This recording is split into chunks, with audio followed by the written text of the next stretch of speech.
7 hari itu butuh bekal yang tidak. Oh, ngapain itu? Gak amat itu kan. Kita kan mikir kerjaannya, bukan lagi. Rasulullah Shallallahu Alaihi Wasallam memberikan penjelasan kepada kita bahwa At-Tawarruk mencoba untuk menjalani kehidupan sebagai seorang muslim. Katakanlah kamu beriman kepada Allah, kemudian beristiqomahlah.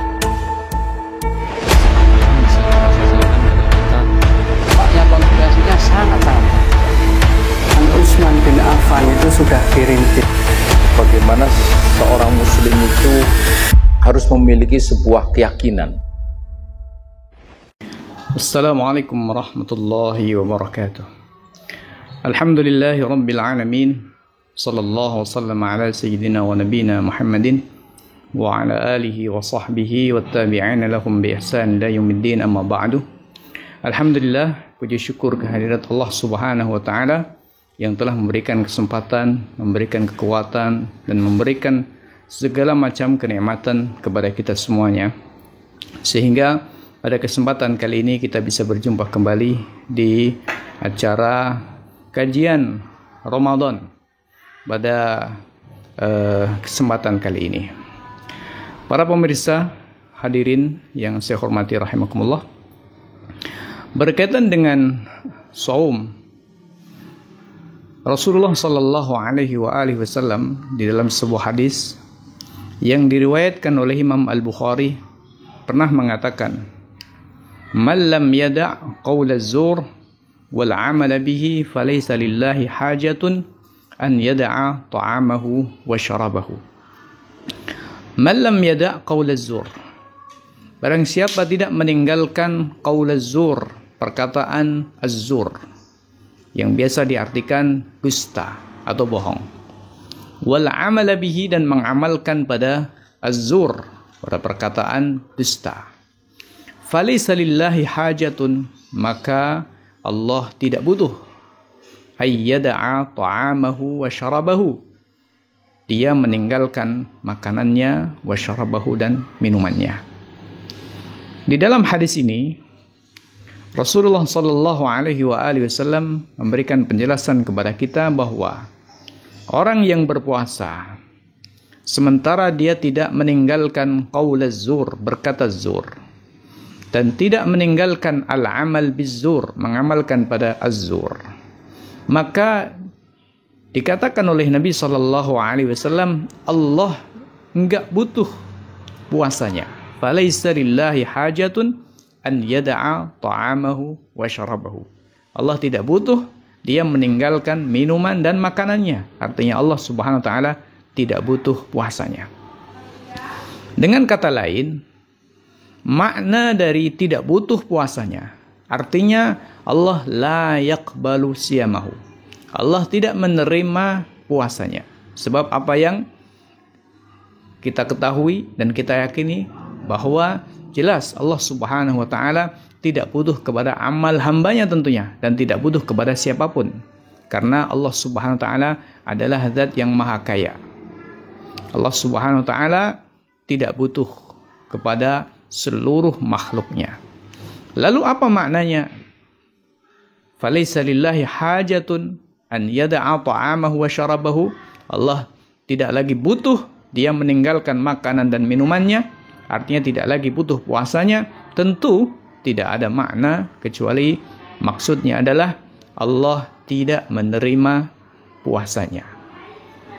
Nah, kaum muslimin, para pemirsa yang saya hormati rahimakumullah, tentu saja hadis ini membuat kita deg-degan, membuat kita penasaran apa sebenarnya yang dimaksud oleh Nabi Sallallahu Alaihi Wasallam dengan qaul az-zur, perkataan zur, wal amala bihi, dan mengamalkan az-zur.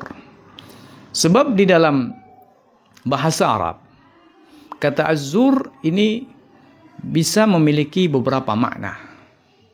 Yang pertama, az-zur bermakna al-kidb, bohong atau dusta. Yang kedua, az-zur juga bermakna al-batil, yang batil. Sedangkan yang ketiga, dan ini juga dipakai oleh Al-Quran, bahwa az-zur ini bermakna asyirk, yaitu kesyirikan. Nah, ini kita jumpai di dalam beberapa ayat di mana Allah Subhanahu wa taala menggunakan kata az-zur. Walladzina la yashhaduna az-zura, dan orang-orang yang tidak menyaksikan az-zur.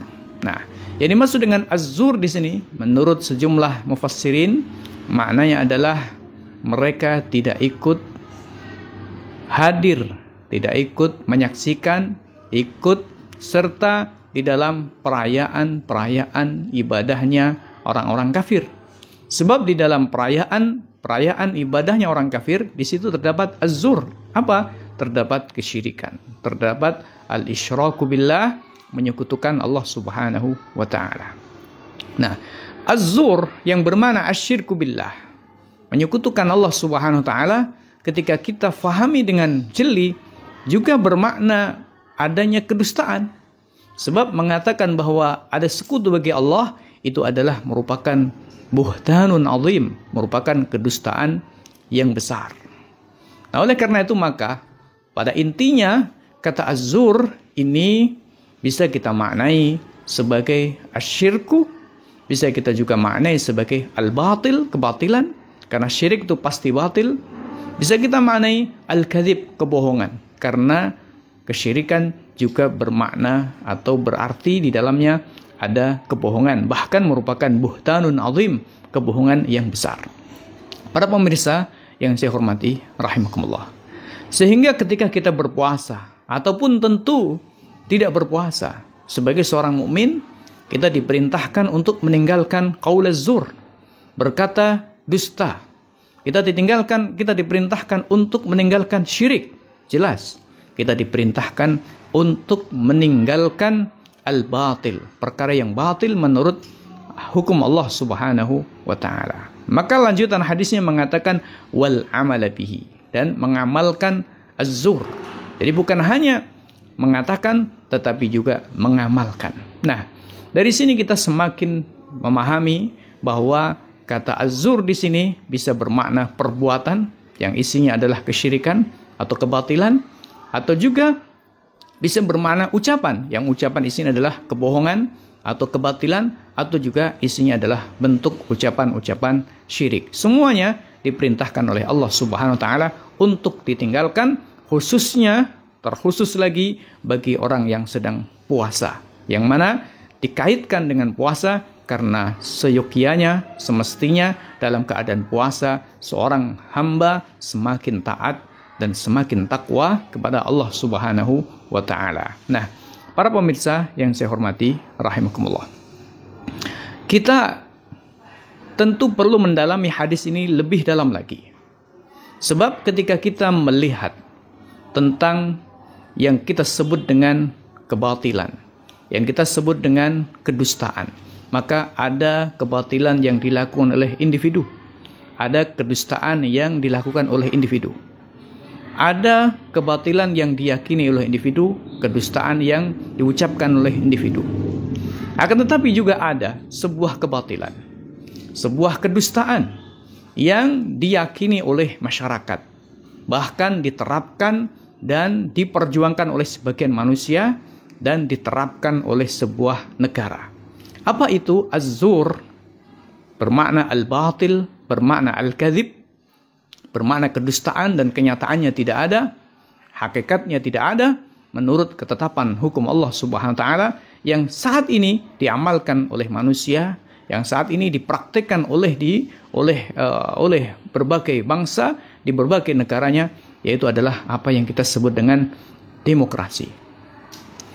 Apa yang disebut dengan demokrasi? Di mana demokrasi lahir dari sebuah ideologi yang lebih akar, yakni adalah sekularisme, yaitu fasluddin anil hayah, pemisahan agama dari kehidupan, yang meniscayakan fasluddin anid daulah, memisahkan agama dari negara. Nah, dari lahirnya sekularisme ini yang meniscayakan fasluddin anid daulah, pemisahan agama dari negara, fasluddin anil hayah, pemisahan agama dari kehidupan, maka manusia sudah barang tentu akhirnya diberikan hak, diberikan kewenangan untuk menetapkan hukum bagi kehidupan mereka. maka mereka bisa menetapkan hukum-hukum sanksi untuk manusia, untuk diri mereka, atau untuk sesama manusia yang lain sesuai dengan akal dan kehendak mereka. Mereka bisa melegislasi undang-undang, berbagai undang-undang, mulai dari masalah undang-undang yang berkaitan dengan pidana, undang-undang perdata, undang-undang berkaitan dengan persoalan ekonomi, persoalan bisnis, persoalan politik dan lainnya. Semuanya ada hak bagi manusia untuk menetapkannya, untuk mengaturnya, untuk membuatnya sesuai dengan akal dan keinginan mereka. Inilah hakikat dari demokrasi yang lahir dari sekularisme.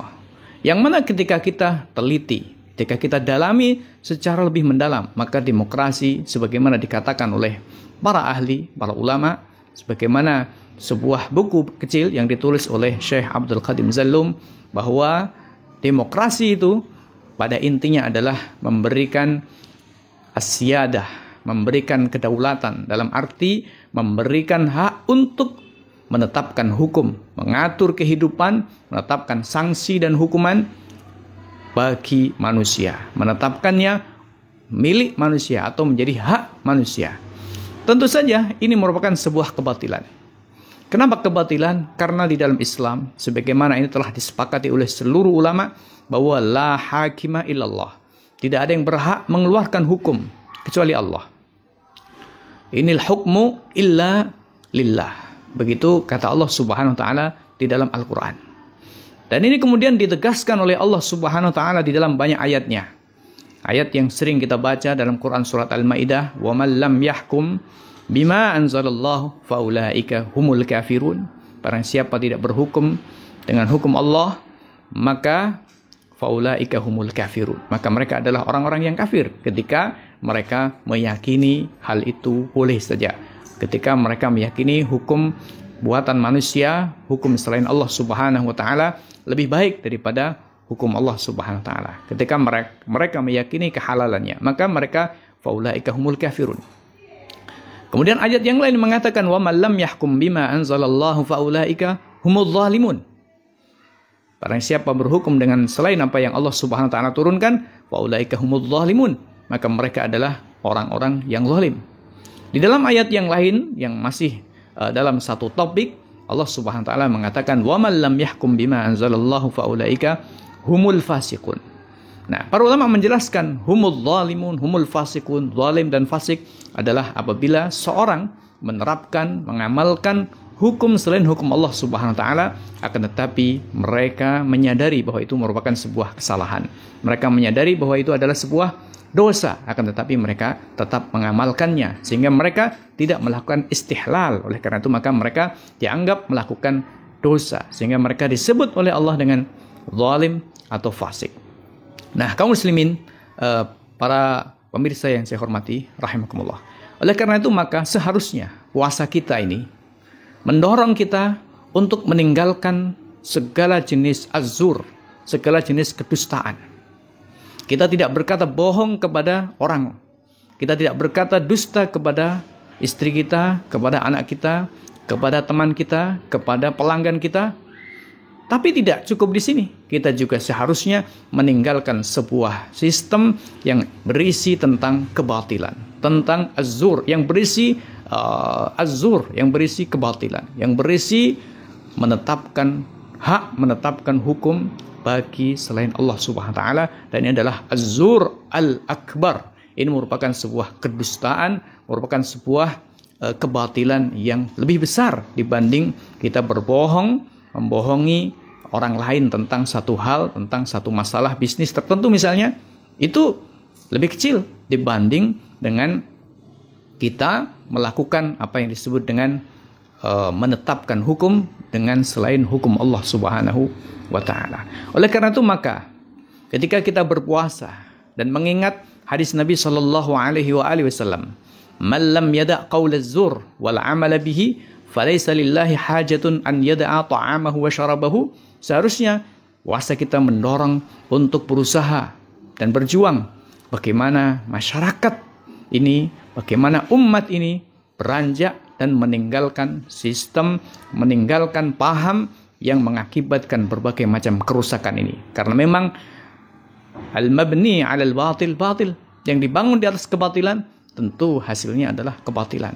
Al-mabni 'alal fasid fasid. Yang dibangun di atas kerusakan tentu hasilnya akan rusak. Mengingat bahwa demokrasi ini menurut syariat Allah Subhanahu wa taala adalah batil, maka sudah barang tentu hasilnya hanya akan menghasilkan kerusakan-kerusakan, menghasilkan kebatilan-kebatilan. Nah, oleh karena itu maka para pemirsa yang saya hormati rahimakumullah, puasa kita seharusnya mendorong kita untuk meninggalkan az-zur al-asghar, dusta-dusta yang kecil, dusta kita kepada orang lain tentang bisnis misalnya, ataupun az-zur al-akbar, kedustaan yang besar, yaitu kedustaan sistemik, kedustaan kebatilan sistemik yang diterapkan di berbagai negeri kaum muslimin dan tidak terkecuali adalah di negeri kita tercinta ini. Demikian, mudah-mudahan ada manfaatnya. Kurang lebihnya saya mohon maaf yang sebesar-besarnya. Wassalamualaikum warahmatullahi wabarakatuh.